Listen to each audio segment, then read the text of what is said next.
Good afternoon, everybody. So this is more like an emergency video. So yesterday I noticed one of my Oncidium, sudden one of the leaves started turning yellow, kind of like this one here. Upon further inspection, I realized that, well, these, I don't think these are from snails, as you can see, but I definitely have something going on. But there's another sign, right, that I had snails in my greenhouse, because if you can see this petal here, or the sepal, right, it's been chewed off. So it's definitely someone's breakfast, if you can see that there. And then let me show you something. It's pretty large snail.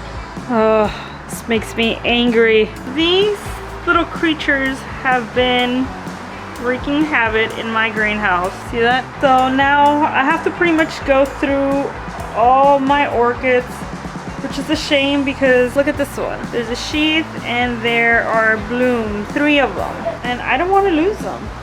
I'm gonna try not to disturb them as much, but there's just really not much I can do. I have to clean them up, right, and spray them with hydroperoxide because there might be little eggs in there, and I don't want them hatching afterwards, after I've treated them and disturbed these orchids. It looks like that's what I'm gonna have to do. It's a shame, but I have to do it, or else my entire collection is just gonna die off on me, and I cannot handle that right now.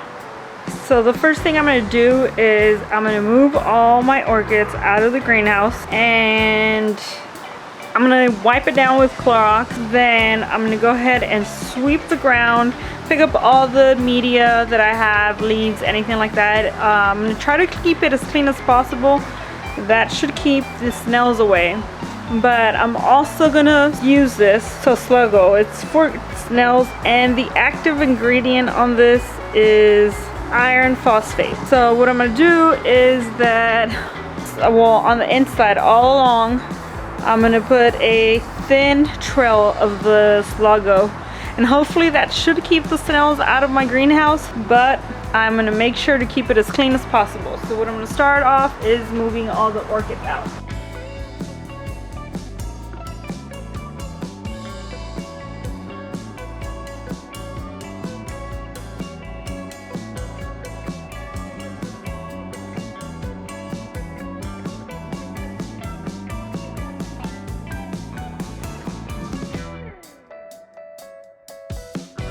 So I'm just using regular Clorox. I'm wiping down all my heating pads that I have in here.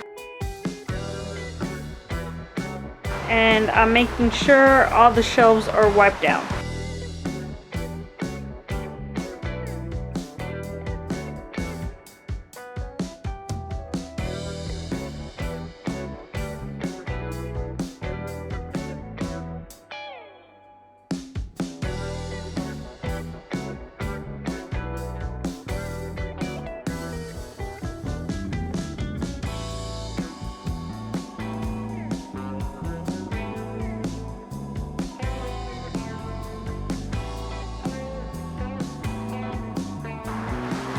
So I'm gonna go ahead and take my Sluggo, and I'm gonna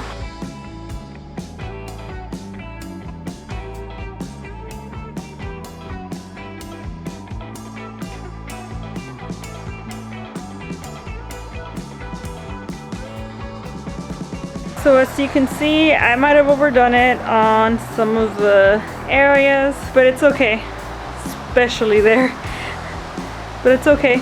So I'm going to take the broom and just push it all towards the lining of the greenhouse, and it should be good. So now that that's done, I'm going to go ahead and start with my repotting. So I'm going to get all the bark out. I don't see the snail anymore, and this is why you have to be careful, because you might think it's not there, but it is. So snails come out at night and eat. So that's how you end up finding your blooms all chewed up, and you're wondering why. Well, it's because the snails come out at night and they eat on fresh media. I'm sorry, on fresh flesh or tender, new growth roots. Yeah, I thought it was gone, but there it is. Can you see the snail there? So watch what happens when I spray it. See that?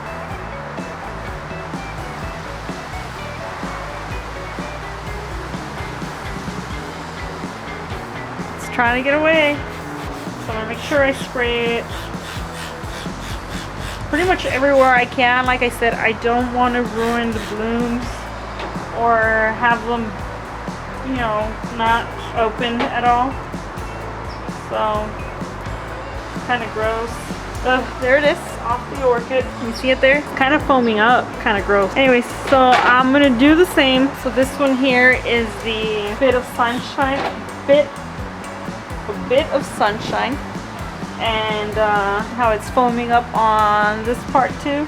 Most likely there was a baby snail there. So I'm gonna move on to my other orchids, especially the ones I received, since I said I was gonna pot them anyway. So Epidendrum Pacific Classic Amber Alert and the Pacific Songbird Sunny.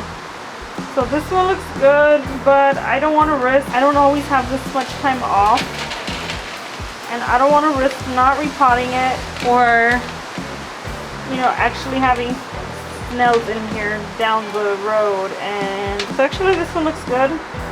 No snails, but I'm gonna get rid of the, what is it, coconut peat or moss that they come in. I'm still gonna spray it down everywhere where I can. I'm not worried about this one because it doesn't have any blooms or anything like that. I will set them in front of my fan to make sure they dry up pretty well, and I will wash these pots. Also want to make sure that I don't lose the tag. So I have another Epidendrum Pacific Classic and Pacific Sunbird. Like I said, I'm not too worried about these, but I don't always have time. Plus, there was a lot of salt buildup from when I received them, so it doesn't hurt. Ooh, it looks like these are 2 plants. Okay, you see that? I'm not gonna pull them. Oh, there we go. Wasn't gonna pull them apart, but it's 2 plants. It's okay. I'm gonna leave it as one and pot them in the same pot. So then I have a Dendrobium Second Love. They're a little dry. I'm definitely gonna use some sphagnum moss on these to keep them a little more hydrated. Oh, look at this one. It's starting to turn yellow from the bottom of the cane. I don't think there's any roots that are left. Use some sphagnum moss to keep it hydrated. It does have a nice root there, little green tip, a few roots.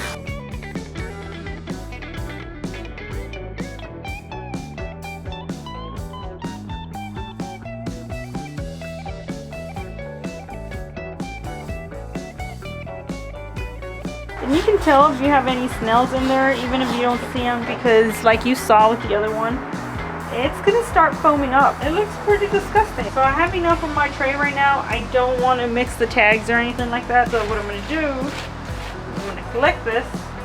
I'm gonna take these inside, wash them, soak them in Clorox, and I'm gonna wash my tray again. Make sure that when I start cleaning these orchids, they're good to go. I'm going to clean that tray out again, that water, and I'm going to dip them in that clean water to rinse them off. They're fine if you don't rinse them off. Hydroperoxide, once the peroxide evaporates, it's just water that's left. So you really don't have to worry about it. The only thing that you do have to worry about is drying them up. Make sure there's no water left, because then it can start creating rot between the new growth. Okay, so I have some sphagnum moss here that I'm going to soak with rainwater. I know it's in a Coca-Cola bottle, but I collect the rainwater, boil it, and then I'll bottle it. I do have a filter that I use once in a while, but when it does rain, I like to collect my water and use rainwater. So, alright, I'm gonna leave this one. I just want to show you again. See how it's still foamy? I'm gonna spray it one more time. See how it's still foamy? It's actually, the roots came off because this is most likely where the snail was last munching on. So what I'm going to do is that I'm going to spray it one more time, and I'm going to leave it soaking. See that there again? Some more foam. Slimy. I'm going to spray it one more time. Let it sit there. And I'm going to move on to the epidendrums that I have here. So these I washed. You know what? By the looks of it, I'm just going to go with a larger one. So I'm going to use some of the rocks that I normally use. You don't have to use these. I like using them just because it's a peace of mind for me. It guarantees me that if I do leave them in a community container or something like that with water, that I'm not going to drown these. for orchids. They won't be sitting directly in water. Very bottom. And then I'm also going to use some bark with leca in there. Make sure it's nice and airy. Oh, it's a little too high. I'm just going to take a little bit. So I'm going to clean it up a little bit. These roots are pretty good. Just there's one or two that are completely dead. And you can tell they're dead because they're like falling apart. You see that? They're breaking off. They're thin. There's not much that I actually have to cut off this thing. Which I should have done it ahead of time, but now I'm just going to start filling in some media all around it.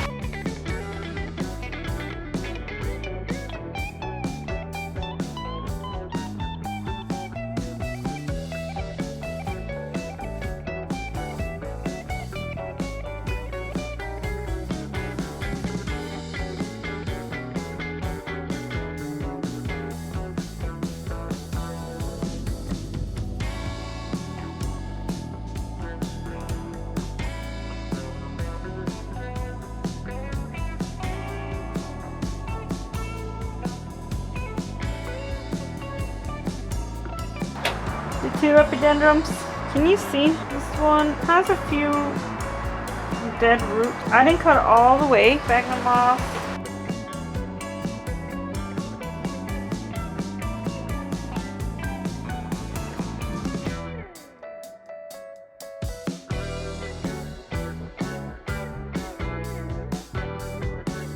There we go, the Epidendrum Pacific Classic and Pacific Songbird.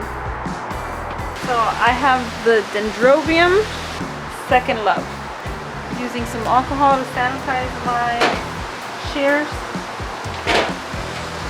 And this one actually had a lot of dead root. I'm afraid a little bit. I don't know really where to cut. Just have to be careful with these. They're so fine. You want to make sure you don't cut the good roots. But you will be able to tell which one's the good root and which one is not, because let me show you something. You see that one there? Green tip. And then look at these. They're still hard, so it's good. You see that there? You have to be careful because you see these small little tip? Yeah. So I want to make sure I don't cut this entire root thinking that it's bad, because look, growing new tip. So what I'm going to do is I'm going to leave it like that. I already cut whatever I saw was dead. And I'm just going to repot it like that.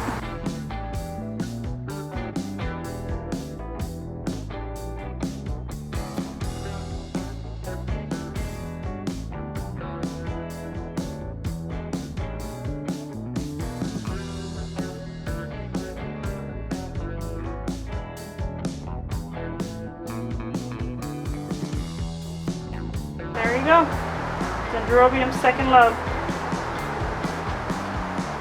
So I'm coming back to a bit of sunshine. The one that I actually found, the snail. If you can see, the slime will not go away. I'm gonna have to rinse it off. So I have some clean water here, and I'm just gonna rinse all that goo off. It's really hard to get it off. Can you see that? Still there? Unfortunate. Some of these roots were still good and they're just falling off. They're breaking off because that's where the snail was eating from. It was feeding from the roots. So I'm just cutting the old roots. The reason why I pulled the little sheath off is because I want to make sure that there's no eggs in there that they might have laid. So I'm just being very careful to kind of peel it off. Try not to damage the orchid or the cattleya. Of course, this is lukewarm water, not too cold. Like I said, it'll be fine as long as you dry them out before you put them. You know, you don't want to let them sit with all that water in there. So I'm gonna make sure that right after this I set mine right in front of the fan. Oh no, it's starting to rain. I'm working outside, so I'm gonna have to move my camera just a little bit, but everything will be okay. I apologize for the mess. It started raining outside, so I had to reposition my camera. So now you can see my entire setup. Okay, so that's what the water looks like now that I've rinsed it off. So I'm gonna use a clear pot on this one. I have one here. I'm gonna use a clear pot.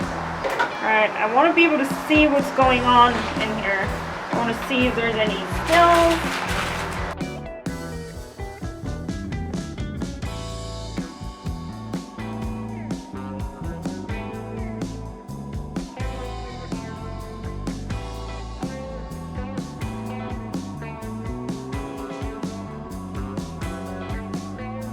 There you go. Oh, I don't know where to put it. I have so many of them. I want to show you something really quick before we continue. So you're going to see my mess here, but these are some of my orchids. I actually have one hanging off my light right now. And I have some cattleyas sitting right outside, starting to rain, so I don't have to water them if I just sit them out there. Okay, so this is the other cattleya. Alright, same deal. I'm going to make sure there's really nothing slimy going on. If there is, that way I can rinse it off. Dead root, dry dead roots. I'm going to cut them off. So actually I am going to use some water to rinse this one off as well. Just the roots. That's all I really care about right now, so I can tell which ones, I mean they're already soaked anyways, but it's easier to determine which ones are dead and which ones are not. I don't want to end up cutting more roots than I need to. When in doubt, I just leave the root alone. So I've seen videos of people with more experience, right, and they obviously know their orchids much better, you know, because they've had the same orchid for years. And when they go through something like this, right, and they clean the orchid and all that stuff, they end up leaving like 1 or 2 roots, if not any, you know, and that terrifies me. I do not have the confidence to do that to my orchid. I'm not telling you to do that either. You kind of have to take a look at your orchid and just do what you're comfortable with, right? Don't have to overcut on the orchids. It'll be fine. So like I said, I am going to set these in front of my fan. This is probably all I'm going to do for today, and then I'll just do the rest tomorrow. To be honest with you, I wanted to put all these in a basket. Unfortunately, I just don't have the space, and I do move a lot. I was not trying to grow my collection, but hey, I might have to just pack these babies up next time I move.